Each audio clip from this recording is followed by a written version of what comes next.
خداوند هیچ کسا دوغ فرزند نشانت یا هیچ کسا داری بالنسا نباره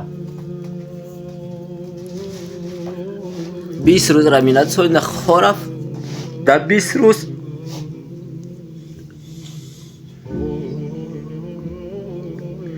روزش 1000 یا کلیم 1000 سومون درست خوش دیگه تا قدرت به توانایی کدم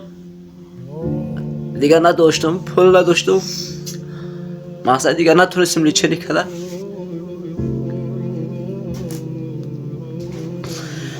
ای دنیا گذشت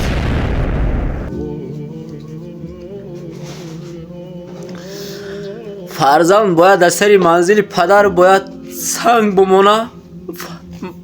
مقصد فرزند باید پدر گور کنه من به همین سیند سالم فرزند مگور کردم در سری منزل فرزندم سنگ مرمر موندم ایده همین اما من توازی دیگر رفتگی نیستم سری منزل فرزندم نمیتونم اکا نمیتونم سری منزل فرزندم رفتن نمیتونم برداشت ندارم روزی که گروه چو کداش من تا ساعت 10-11 شب شتگیم باوری نداشتم که ای دنیا گذشتگی فکر کردم کامده غلطگی خدای هست که آواز گیره میبیه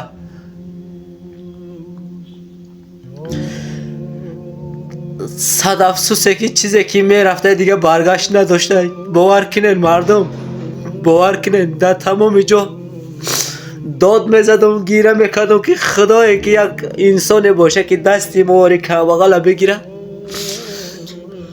که من همی کودک ایبالیسه ساق سلامت برارم نتونستم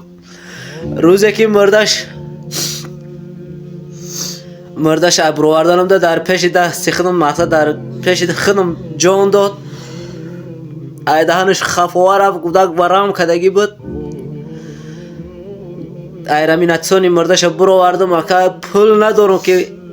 تاکسی زکاز کنم بعد خونه را بیارم داشتم من نهم پلاشتگاه که پیش بالیسای کودک در دستم گیره کدگیم داد زده گیره کدگیم که مردم بدادم برسن که پول ندارم مردم صاحبی کنم پول ندارم که مردم به یک جای مکان برسونم Ultimos ako moj šerif